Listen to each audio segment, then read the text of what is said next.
before us. And just briefly, before I bring the Attorney General up, to my far left is Justin Simmons, U.S. Attorney for the Western District of Texas. To his right is Mike Drescher, the U.S. Attorney for Vermont. And to his right is Nick Ganji for the Southern District of Texas. On my far right is Matt Gagliotti, the Assistant Attorney General in charge of the Criminal Division. At this point, I'd like to present to you the Attorney General of the United States, Pam Bondi. Thank you, U.S. Attorney Kehoe. Thanks for everything that you're doing, and to all our incredible U.S. attorneys around the country. My first day as Attorney General under President Trump's leadership, we announced that the Department of Justice would pursue the total elimination of cartels and transnational criminal organizations.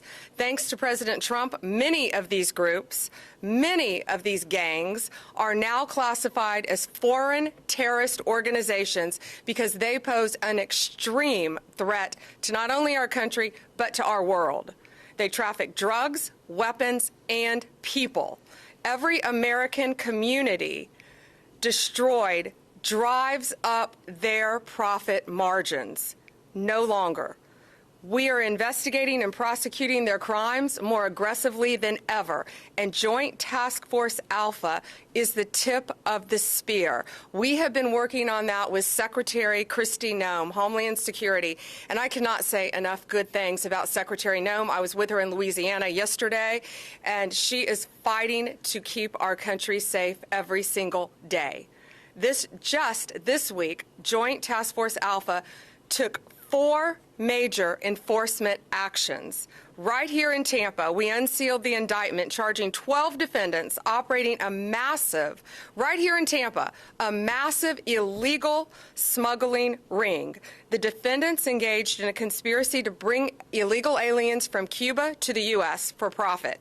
They coached their clients, including children, who came to airports alone, came to our country alone, were put on planes for connecting flights, lied to Border Patrol agents due to coaching, and law enforcement. They charged up to $40,000 per victim. They used Zelle to transfer over $7 million over the course of this scheme, and I believe had profits, cash, of over $18 million. And it's just not the southern border. In Vermont, and U.S. Attorney Drescher is here with us, we indicted Norma Lorenzo, a woman who allegedly worked with Canadian co-conspirators from Guatemala, Honduras, Mexico, and El Salvador. Children were transferred to private residences, other airports, and in 2023, according to CBP, parts of Vermont and New York started seeing unprecedented traffic from illegal aliens. Law enforcement officers operating in these areas encountered aliens from 97 different countries, including China, Pakistan, Iraq, Iran, Afghanistan, North Korea, and Yemen. In the Southern District this week of Texas, and Nick Ganji's here, we secured the extradition of 3 men from Guatemala who have been charged in connection with a mass casualty alien smuggling event. This tragic event occurred in 2021 in Chiapas, Mexico. A semi-truck containing at least 160 illegal aliens crashed, resulting in the deaths of more than 50 people.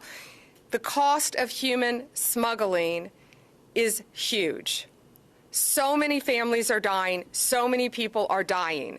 These smugglers used a variety of vehicles, including microbuses, tractor trailers, and cattle trucks to smuggle multiple Guatemalan aliens, including many unaccompanied minors, into this country.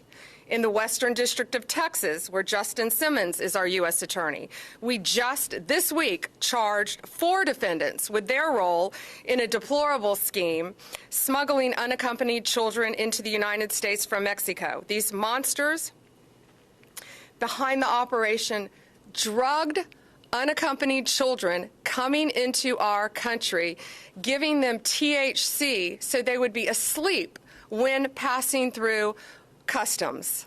One of the children was overdosed so badly that the child had to go to the hospital. Since President Trump took office, Joint Task Force Alpha has charged 56 defendants, including convicting a monster who attempted to bring in Indian nationals into our country in sub-zero weather through Canada in the middle of a blizzard. This was a family of 4. This family was eventually found dead in a blizzard with the father holding the 3-year-old little boy wrapped in a blanket with his glove covering his child's face, trying to save his life. In June, we arrested a Canadian-American citizen in New York for charging $1,000 for every illegal alien he smuggled over the St. Lawrence River into our country. One of the boats capsized, killing a family, including 2 children under the age of 3. A few weeks ago, we convicted a coyote in Texas. A coyote, of course, is someone who transports illegal aliens across state lines for money. In Texas, we charged him for charging $30,000 for every 10 illegal aliens that he could get get to the Rio Grande. He got an additional $30,000 for every 10 illegal aliens that made it across the Rio Grande alive. That is why we are now expanding Joint Task Force Alpha. It has 5 steps. We will now cover, the task force will now cover our northern border in Canada, of course, and all of our maritime borders. Our incredible partner again at DHS, Kristi Noem, and I are expanding this to include our DEA, ATF, and FBI agents to this task force to give us even more manpower. We will receive more resources to prosecute these cases, and key figures in cartel, human trafficking, and transnational criminals. We will strengthen our collaboration with foreign law enforcement throughout this world to protect not only their citizens, but ours, and return these criminals to American soil for prosecution. Under President Trump, we have coordinated more closely with our U.S. attorneys' offices to protect unaccompanied children being smuggled into our country from exploitation. One of the task force's greatest accomplishments has been demonstrating how dangerous human smuggling and trafficking are for those being transported. For those who are considering paying to be smuggled into the U.S., it is not safe for you or for your families. These coyotes are coordinating with terrorist organizations, collecting money from them to bring families and unaccompanied children into our country. These operations are getting people killed. Let me be clear. If you smuggle human beings, you will be found, you will be prosecuted, and you will be brought to justice. It doesn't matter where you are. It doesn't matter what our borders are. The limit of where our country ends and another begins, but it does not limit our law enforcement capabilities to bring you to the United States and prosecute you and lock you up for as long as we can. Thank you, and God bless you.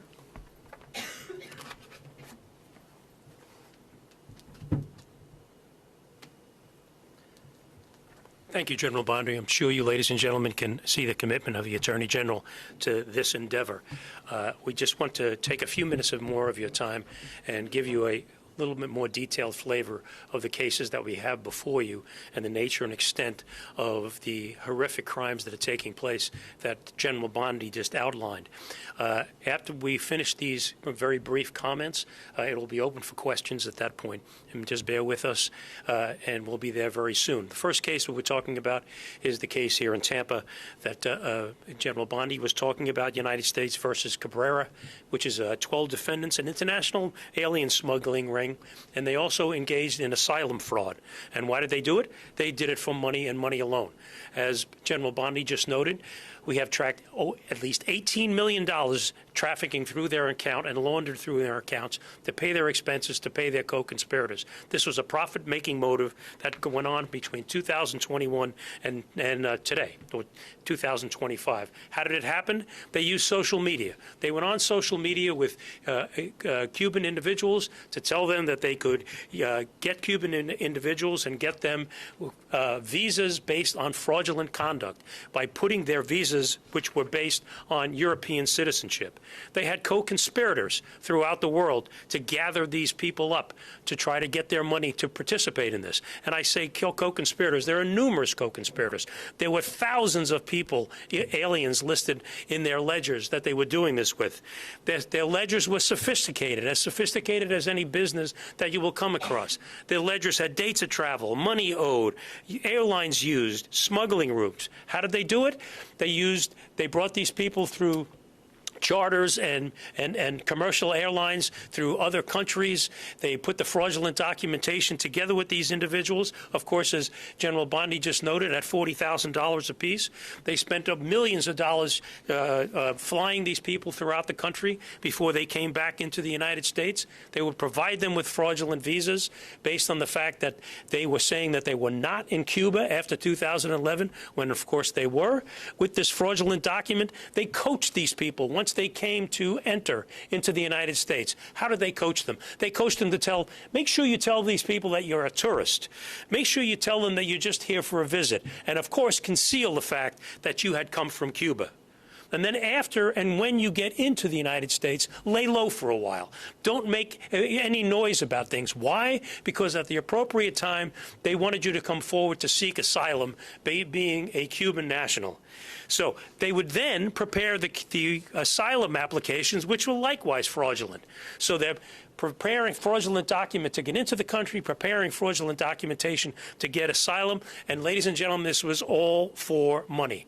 And it was a sophisticated enterprise with multiple shell corporations being used and transferring money throughout the country. We have uncovered at least 27 known bank accounts with these people to transfer their money between and among each other, pay for expenses and people overseas, and using money to move in and out of their shell corporations to hide it, which is the substance of the money laundering charge. Suffice it to say, the bottom line of this is that it was a business, a criminal business that was set up for one reason and one reason only: to make money on the backs of these people and at the expense of the American people by defrauding them. And in doing so, they passed at least $18 million through their bank accounts. That's a brief overview of the Tampa case. Obviously, it is now open for review because it's no longer sealed. And I will if I can, I want to turn this over to my friend from the Southern District of Texas, Nick Ganji, who will give you an idea of the case that he is going to present from his district. Nick? Thank you. Madam Attorney General. Good afternoon. My name is Nicholas Ganji, the United States Attorney for the Southern District of Texas. The American people have been told time and time again that insisting upon a secure border and an orderly immigration process somehow lacks compassion. But what the disastrous record of the last 4 years has shown is that an open border is anything but compassionate. And perhaps the most pernicious and cruel outgrowth of our once open border is the rise of the cartel-backed human smuggling industry. And make no mistake, it is indeed an industry. Human beings are treated like commodities, stacked like cordwood in dangerous and sometimes deadly conditions. All it takes is one faulty air conditioner or one wrong turn of the steering wheel to turn a smuggling run into a mass casualty event. The saddest example of this is the 2021 smuggling crash in Chiapas, Mexico, where a tractor trailer carrying 160 people overturned, costing the lives of 50, including children, and injuring more than 100 others. The Southern District of Texas, along with Joint Task Force Alpha, has worked tirelessly to bring justice to those responsible for this great tragedy.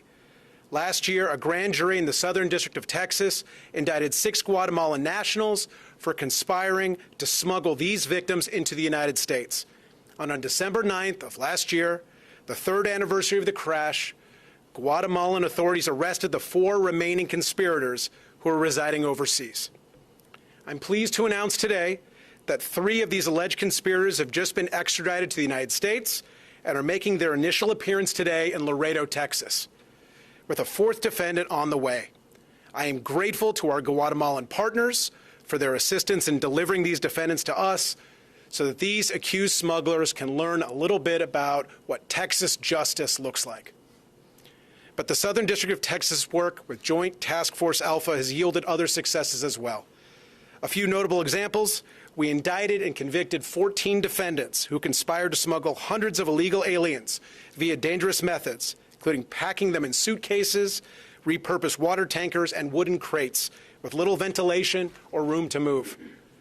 We recently obtained pleas from 6 smuggling defendants who, among other things, left a man to die of heat exhaustion in the Texas brush. We indicted and convicted a human smuggler that had transported dozens of illegal aliens, including minors, and then led police on a high-speed chase through the streets of Laredo.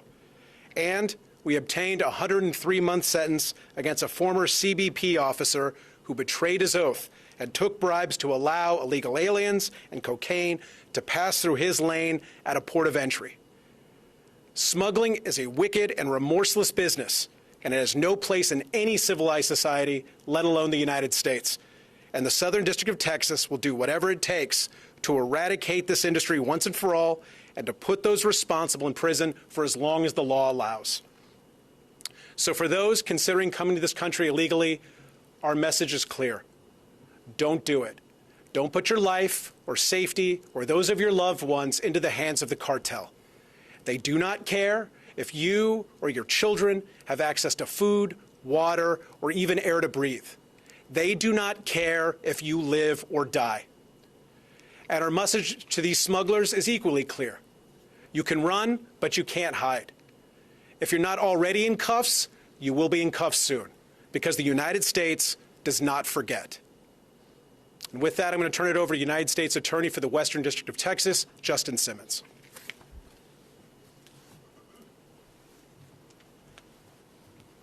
Thank you all for being here today. My name is Justin Simmons. I'm the U.S. Attorney for the Western District of Texas. Thank you, General Bondi, for organizing this today. Also want to thank President Trump for the encouragement and the motivation he's given all of us to take down these alien smuggling organizations and the cartels that they work with.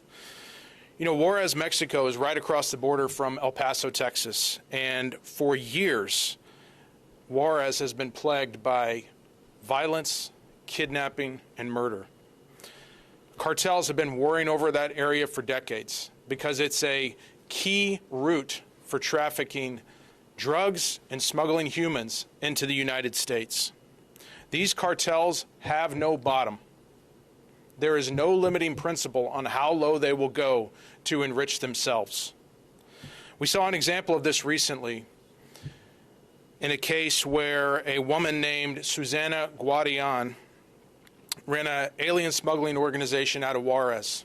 She worked with her husband Daniel, her daughter Diane, and Diane's husband Manuel Valenzuela to smuggle children from Mexico into the United States.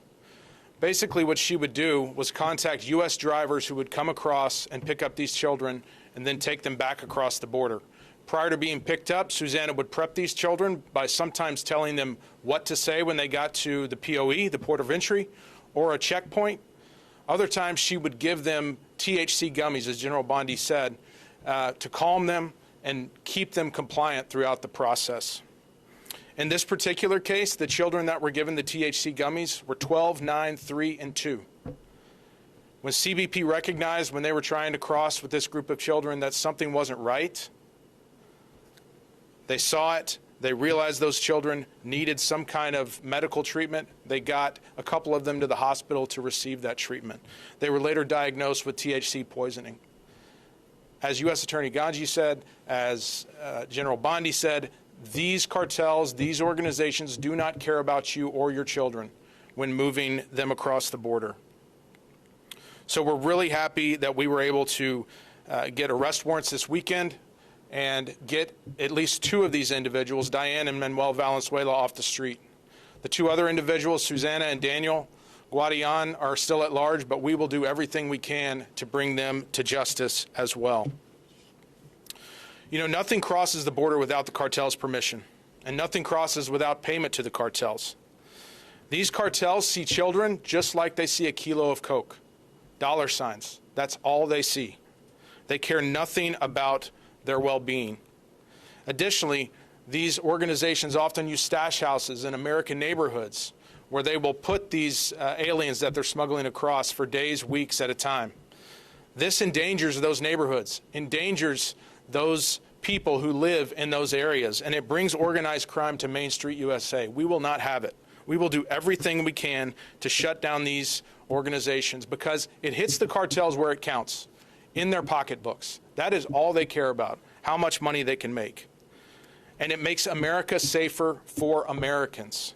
It makes this place, this country, a place where you as an American can not just survive, but thrive. So that's what we're committed to. I want to thank our partners with Border Patrol, Customs and Border Protection, and HSI for their work on this case. I also want to thank Joint Task Force Alpha and their help putting this case and many other cases together. You know, in San Antonio earlier this year, we got life sentences on folks who had smuggled individuals in a tractor trailer into the United States.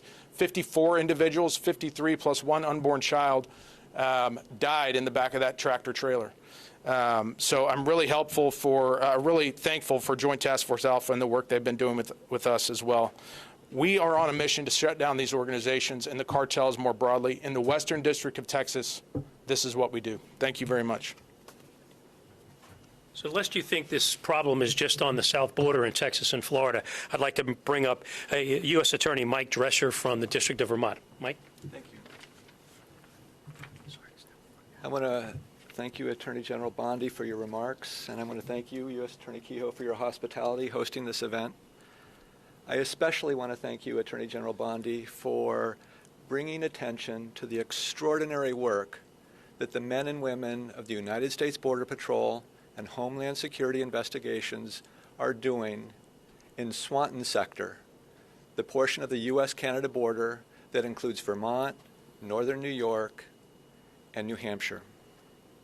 Thanks to their work and the work of Joint Task Force Alpha, the United States Attorney's Office for the District of Vermont has obtained a 7-count indictment charging Norma Linda Lozano, who's 53 years old, of Ypsilanti, Michigan, with 1 count of conspiracy to commit alien smuggling and 6 counts of bringing aliens to the United States who lacked permission to enter or to remain in this country. As alleged in court filings, through much of 2024, Lozano repeatedly smuggled and attempted to smuggle illegal aliens into the United States from Canada. She did this for profit, negotiating payment with her Canadian co-conspirators and coordinating with them the locations where she would pick up her loads of non-citizens, aliens entering the country. As alleged, Lozano's methods included, echoing some of the comments we've already heard today, hiding a child alongside luggage in the far recesses of the vehicle that she was traveling in, disregarding the child's safety and welfare. These offenses are serious for several reasons. First, they aid and abet those who are seeking to enter the country illegally. Second, they exploit those people who are desperate and misguided enough to try to enter the country illegally. On the northern border, such illegal crossings frequently involve trekking through forests and swamps in inhospitable and dangerous circumstances. And third, they facilitate the unvetted aliens entering the United States for unknown and possibly nefarious purposes. In short, offenses such as those charged pose a risk to the nation's security. And the United States Attorney's Office for the District of Vermont is proud to work with the United States Border Patrol, Homeland Security, and Joint Task Force Alpha to help secure the northern border. Ms. Lozano was arrested Tuesday of this week in the Middle District of Georgia, where today she had her initial appearance in Albany, Georgia.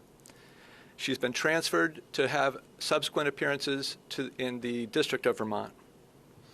Last, I want to recognize the hard work of Assistant United States Attorneys Matthew Lasher and Michelle Ara, who, under the leadership of Jonathan Opart, the Chief of the Criminal Division for the District of Vermont, have teamed up with Task Force Alpha trial attorney Jenna Reed to seek to hold Lozano and others engaged in similar conduct responsible for these offenses. Thank you.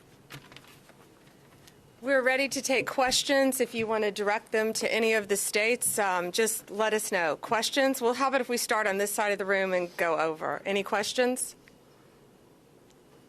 Are you seeing any connections between the cartels operating on the southern border that have been designated as transnational criminal organizations and the smuggling organizations in New York and Vermont? And then the second question for you, Attorney General, a judge ruled recently that the president's deployment of the National Guard in LA was illegal. Does that ruling affect your plans to send these to Yeah. First, to the National Guard, we will be following the law. We are appealing that ruling, and we plan on being successful in court. We anticipate very much being successful. Back to this, yes, these transnational criminal organizations, since we have secured completely our southern border, are finding various ways to come into our country. And as our U.S. Attorney in Vermont knows, the northern border, it always has been, but it's gotten much worse, much more prevalent, because it's a multi-billion-dollar business, the smuggling of drugs, guns, and humans. And so they're not going to quit once we secured our southern border. But yes, we're stopping them at our northern border, and that's why we're also increasing Joint Task Force Alpha to include our maritime ports as well. Any other questions? First for you, or unless you're going to do the Tampa part of it first, but Sure. when it comes to Tampa, do you have any idea as to why they set up shop here in Tampa? And then the other question about Tampa would just be, how much of this is going on right now? This seems like a pretty deep thing that was happening here. Can you just start throwing darts at a map and find these kinds of groups? Can I start in on that first? Because I know you're a Tampa reporter, and that's why I think it was so important to have it here, because people are expecting this in Texas and big cities, and Tampa is a big city, but it is everywhere. It touches, I think, every city in our country.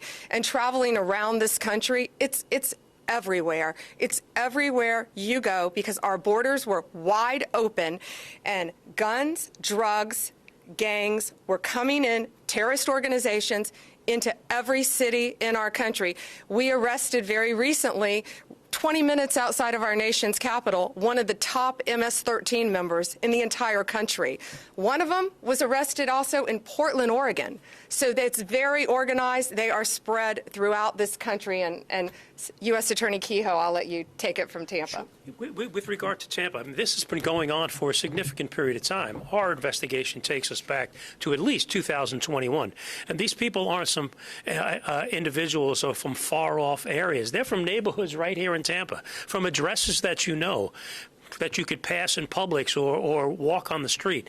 Why did they set up here? Because they were started up in 2021, operated undetected, and let's be perfectly honest, as General Bondi said, $18 million in an entity that was moving in a tremendous speed, but in a relatively short period of time. $7 million going through Zelle alone. So why did they come here? Because they lived here, they were here, they set up and did business here, and it was profitable. Were they availing themselves of different services, schools and parks? I mean, were they living otherwise ordinary lives? I, from all intents and purposes, I can't answer that question factually, and I don't want to mislead you, but I don't have any information to say that they weren't. I can't say that they were sending their children to local schools, but they were certainly living here and doing business here. Attorney General, if I can just ask Sure. you, now that you're seeing this from the inside, you obviously spent time in state government, doing law enforcement. Now that you're seeing it from the federal level, how would you characterize what you've become aware of, and in terms of how much this is going on around the country? It seems like these cases are just a few of what you can highlight. And these were not coordinated arrests or extraditions. These are four that all happened in a week.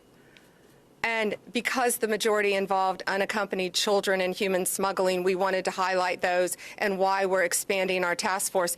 It's shocking being in the state of Florida, being a state prosecutor, but now on a national level and an international level, seeing the amount of human smuggling that goes on and child exploitation and the amount of drugs that freely flowed into our country for 4 years has truly been horrific. And we are doing everything in our power to stop it. And we're also meeting with our partners around the world to work hand in hand with them as well. Can you characterize how many more cases are happening in Tampa, Hillsborough County, Florida? So just since January 20th, we have charged, in Tampa, you're specifically Tampa, but Joint Task Force Alpha has charged 55 defendants just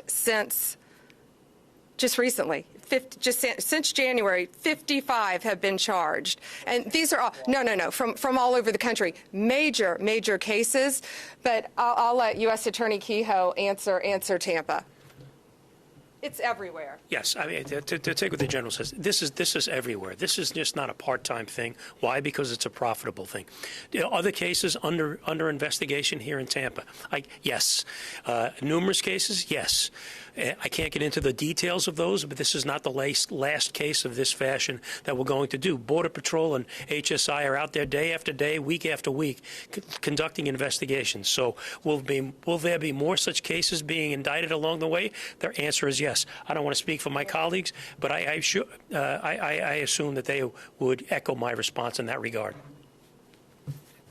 Take one more. Go ahead. Good afternoon to you all. So for the cartels that are successful in smuggling children over, what are they doing with them once they're successful in that? The children? Yeah. They're either being trafficked. We've seen multiple cases of children being trafficked who have come across our borders, come into our country, and they're being put on planes by themselves. When I was at the border in September, I went to the border in September in Yuma, Arizona, and they had a term, and it was called a recycled child. And these Border Patrol agents were seeing a little boy coming across our border multiple times. They saw him coming in as part of a family unit, which is often how they use children to get horrible criminals into our country, posing as a family unit. But these kids are coming from all over the place, and we don't know, many of them, where their parents were. That's why we're struggling to find that out, to prosecute all of them. But it was a recycled child, and these very vigilant Border Patrol agents recognized a little boy coming across. This was last September. And they couldn't figure out how he was going back and forth so easily. Well, our borders were wide open.